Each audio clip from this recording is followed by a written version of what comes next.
A woman without kids should just leave, they said firmly. Yeah, I'm leaving you to start a family with someone younger, they announced. I sat there, stunned, listening to their words. My name is Susan. I'm 26, and a year ago I married Andrew, my boss. I was drawn to Andrew's competence and swept up in his advances. I quickly fell for him. Becoming a housewife was Andrew's idea, and I thought we'd have a happy life. But soon after we married, things changed.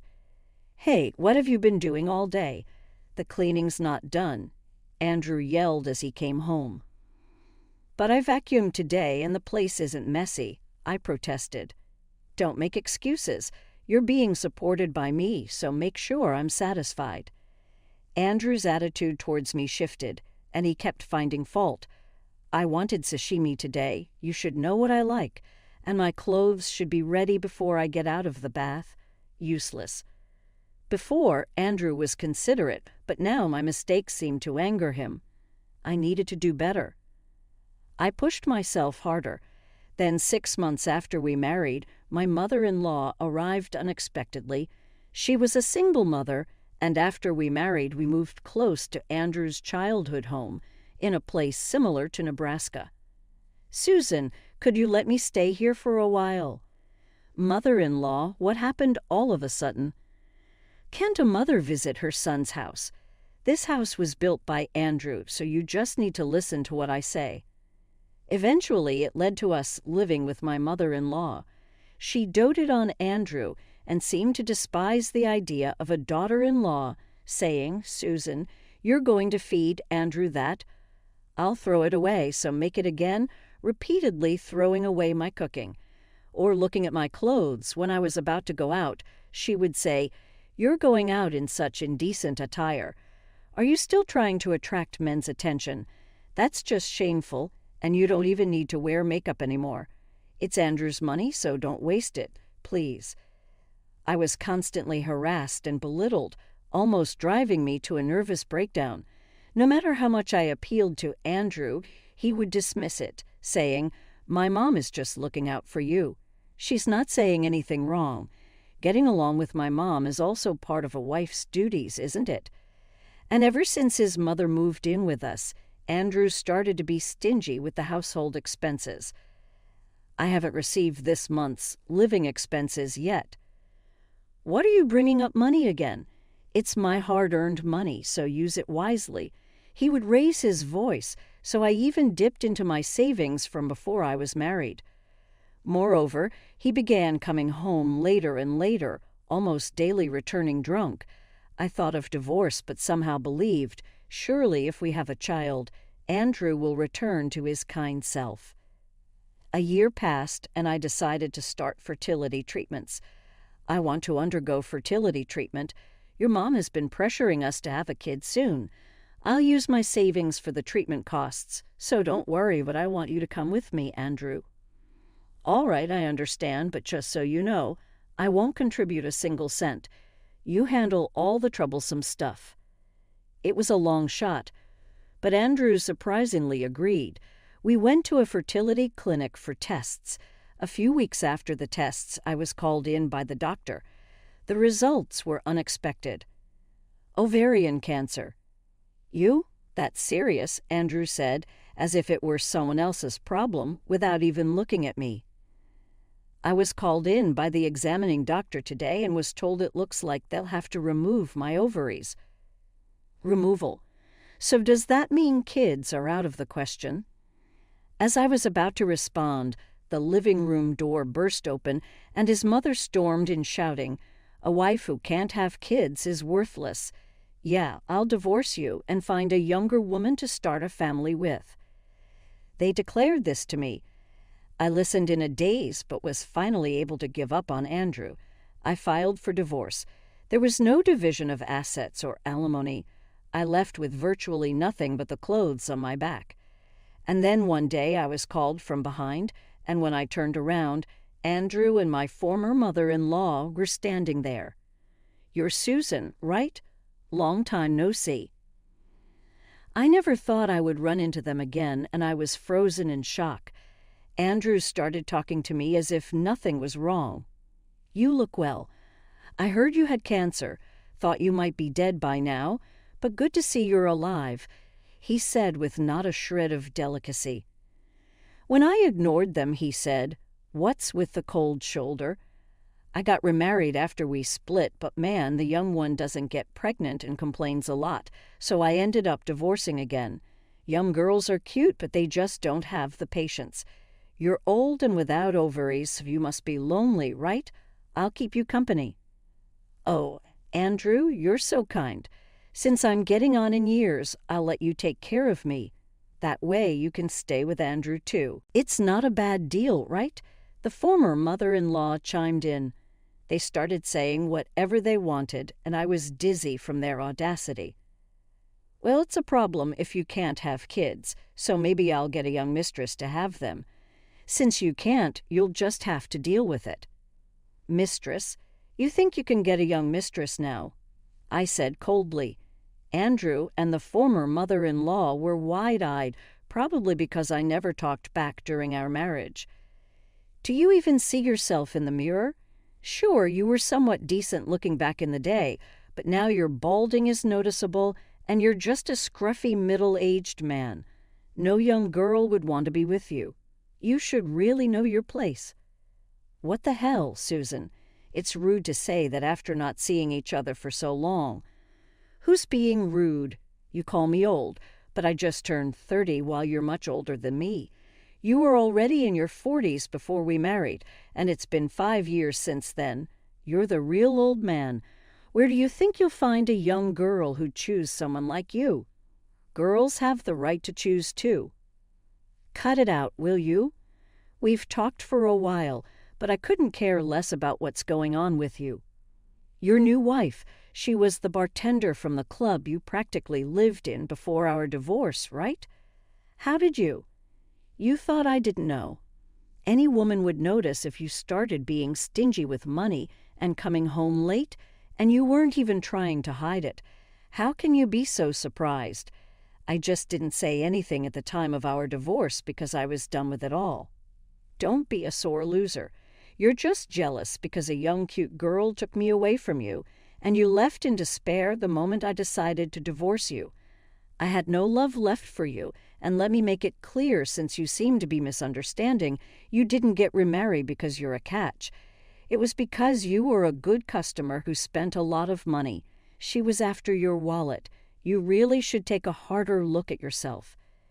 Andrew was speechless, his mouth agape in surprise. In fact, after undergoing fertility tests, I secretly followed Andrew to make sure he wouldn't find out. After Andrew entered what seemed to be a club with some colleagues, I was wondering what to do when a woman coming to work said, "Hey there, do you need something from our club?" Actually, I secretly followed my husband here." Well, why don't you sneak in then? You must have your reasons, right?" "The woman let me in. The thing is, my husband's been coming home late every day, and he's hardly giving me any money anymore." "The customer who just arrived, that's Andrew, right?" "Yeah, that's right. Does he come here every night?" "Sure does. He's quite the regular here, probably frequents other places too.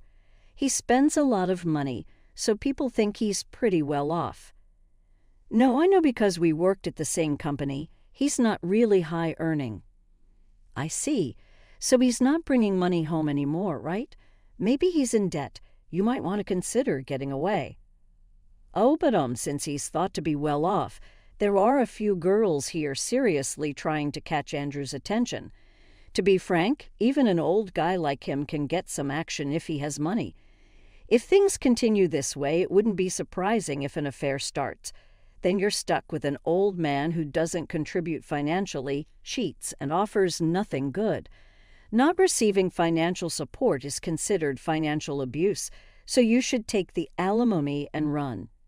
"Yeah, maybe I'll think about it." Later on, the results of her deliberation would lead to divorce, but that advice undoubtedly gave her a push. Back then, I didn't ask for alimony, just didn't want the hassle. Even if I had asked, he probably wouldn't have had the money to pay anyway. Then I turned my attention to my former mother-in-law. "What are you even saying? Why would you want to care for someone who harasses and disrespects you? Do you even realize that neither you nor your son are worth that trouble? How dare you say that? My Andrew eyes. He might be your pride and joy, but what's there to boast about? He's a 45-year-old middle-aged man, past his prime, spending his money in nightclubs. No young and pretty woman would see the benefit in marrying, let alone dating him. It's not about benefits, it's about marrying for love. That's the point. He lacks qualities that make him lovable, and when you complained about young people not enduring enough, it's not about their tolerance. It's your unreasonable expectations. Probably demanded meals to suit his mood, forbade makeup, right? That's why his second marriage failed, too. At my words, the two of them started to rant and rave.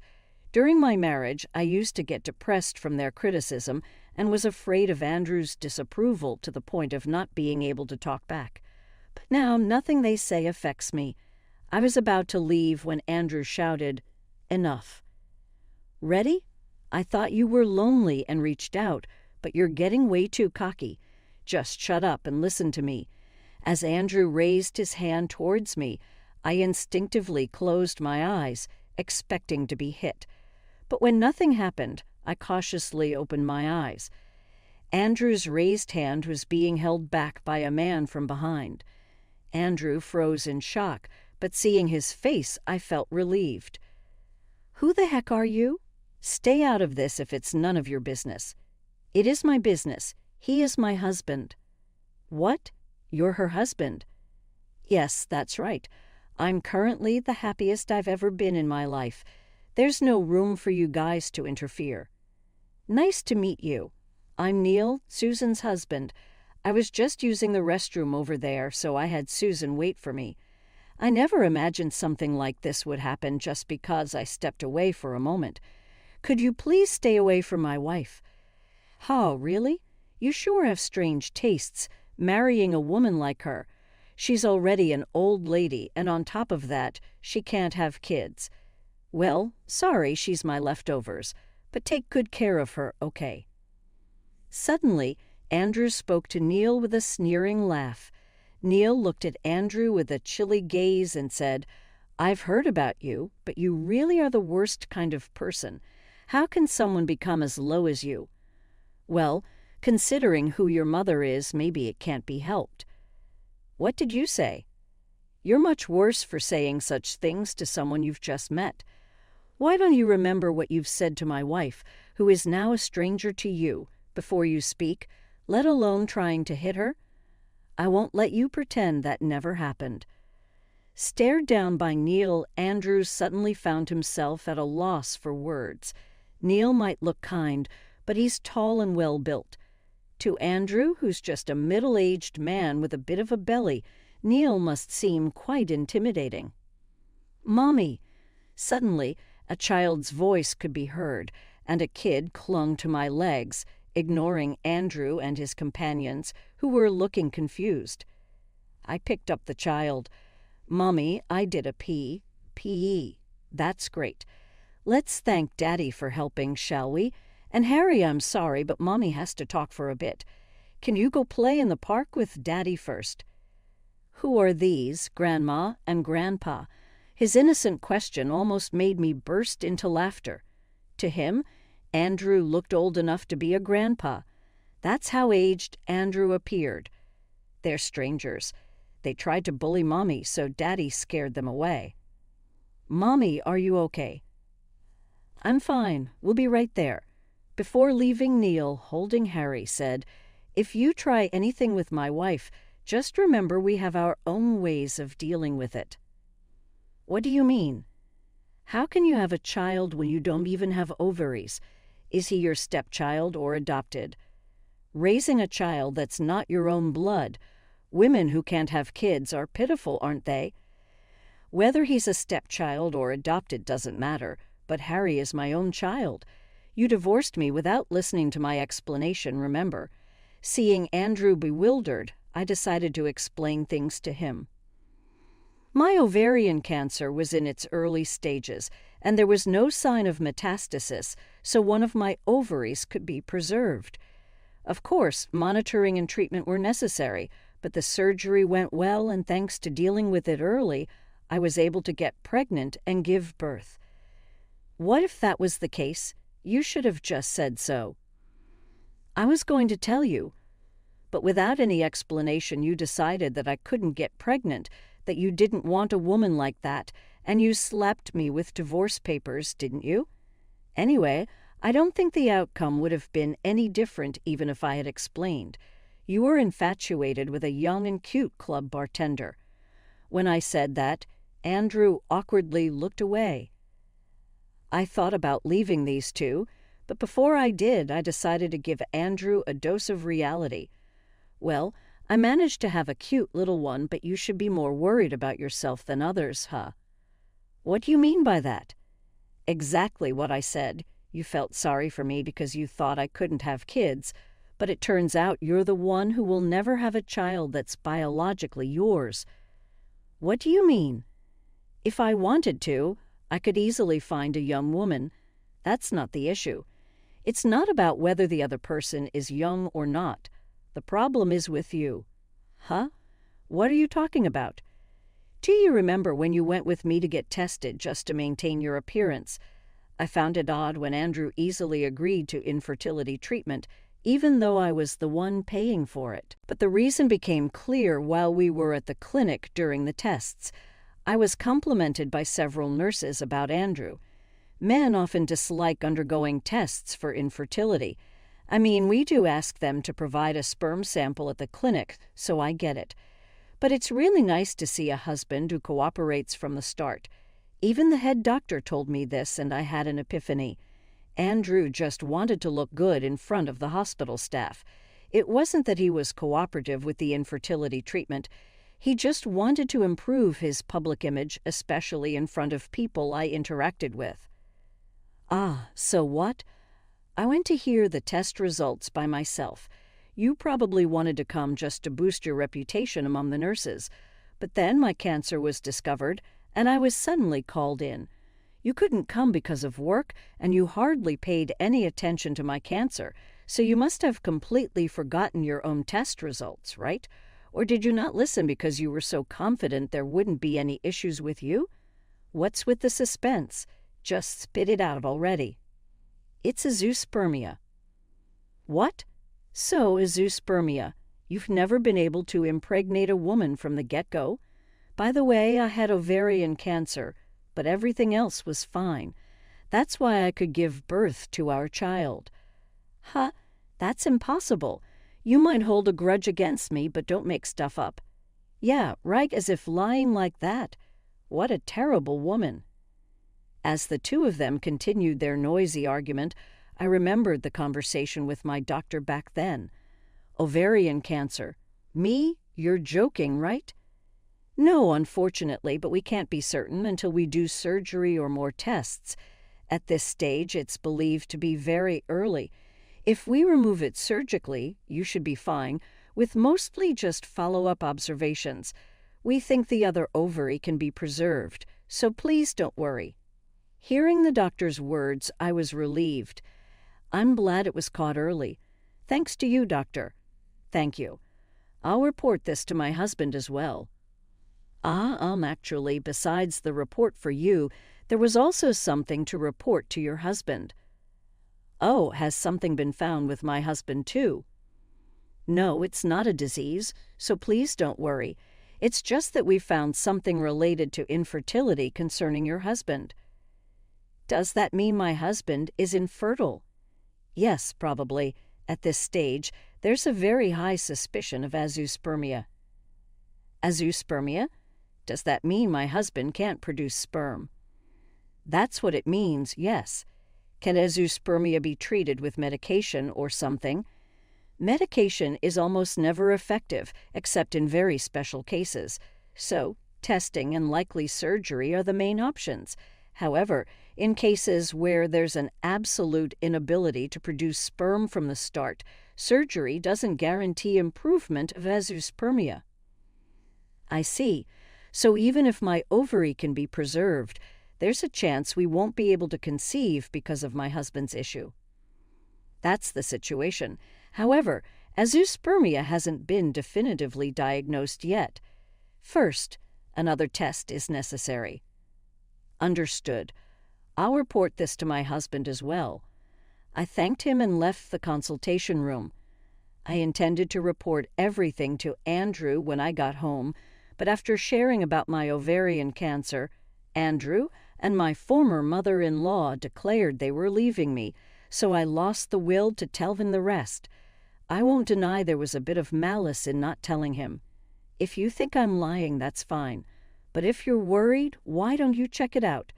The doctor at the time said it wasn't definitive yet. Plus, it said that sperm quality deteriorates over time, and given your age, you might want to hurry up. Well, you're already 45, and even if you had surgery, finding someone might be tough. Maybe if you were a bit younger, there would have been someone willing to marry you even without children. But with a personality like that, and now the way you look, it's hopeless, I guess. I blurted all that out in one go, leaving the two of them dumbfounded and motionless, and was about to head to the park where Neil was waiting, but I added, also, if you try to contact us in the future, I'll consult the appropriate authorities. You know what that means, right? What do you mean, appropriate authorities? Could be the police or a lawyer, depends on the situation, but it'll definitely be bad for you too. I made sure to drive that point home, looking at the two of them still dejected and motionless. I finally headed towards Neil. A few days later, Neil shared some news about Andrew with me. Andrew was officially diagnosed with azoospermia. It's supposed to be a secret, so keep it between us. Turns out, Neil works as a nurse at a hospital affiliated with the infertility clinic I was attending. We met when I was transferred to Neil's hospital for my ovarian cancer surgery. I see. Well, it doesn't really matter to me anymore, but I guess he took it pretty hard. He was quite shocked. He came with his mother, who was yelling and making a scene. Quite a mess. It seems like the azoospermia is congenital, not something surgery can fix. I feel a bit sorry for his mother, despite her being a terrible person. Time passed, and I heard from a former colleague still working at the same company as Andrew that he had been demoted. Demoted? Did he do something at the company? It seems he had a fight with his mother at home and hit her. Was that because of the azoospermia? I'm not sure, but probably. It turned into a police matter. Lately, Andrew has been irritable at work, and once the police involvement became known, he was ostracized. His pride made it worse, creating a vicious cycle. He had to take care of his mother, who got injured during the incident. He used to be just a chubby guy, but now he's become even more unkempt and overweight. The whole situation affected his work, leading to his demotion. Shocked by the azoospermia diagnosis and then this at work, but what's more surprising is that Andrew quit his job. What? He quit because of the demotion? It seems so. Impossible for me to be demoted. I can't stay in this company. I'll leave and you'll all regret it. He shouted and left. Since then, he's gone off the radar. Wow, his pride really is something. He'll be the one regretting it. I think Andrew believed he was good at his job, and I thought so too before we got married, but it turns out he wasn't trusted with important tasks after all. Yeah, when you're young, older people always seem like they can do their jobs well, and it looks like Andrew was suspected of embezzling company money. Wow, that's a crime. Probably used it to pay off debts or something. It seems like it was hard to prosecute him for it, so they intentionally kept him away from important tasks without him noticing. According to a coworker, they made his demotion obvious this time to make him quit on his own. Well, from my point of view, that's karma for you. A few days later, a letter from Andrew somehow arrived at my house. Are you doing well? I'm not doing well at all. I was suddenly demoted at work, so I quit my job. It's outrageous to demote me after all the hard work I've put in, right? The company will surely struggle without me, but it's their own fault. Now I live with my mom. We moved to an apartment, not the house I used to live in with you. It was too big for just the two of us. My mom got injured, so I'm taking care of her. She started to show signs of dementia, possibly because she can't get out much lately. Even now, she often mentions Susan's name. I think she misses you. Truth be told, I still love you, Susan. I remember the room you kept so tidy and the meals you cooked for me, and I regret what I did to you. Susan, please come back. You have a child now, so I don't think you'd mind that I'm infertile. I'll even forgive your current husband if you return to me. You're happier with me, I'm sure. I hope Susan chooses the right future. After reading Andrew's letter, I laughed and tore it up. I'm curious about how he got my address, but we're planning to move soon anyway because our family is growing. The only good thing is that Andrew's genes won't be passed on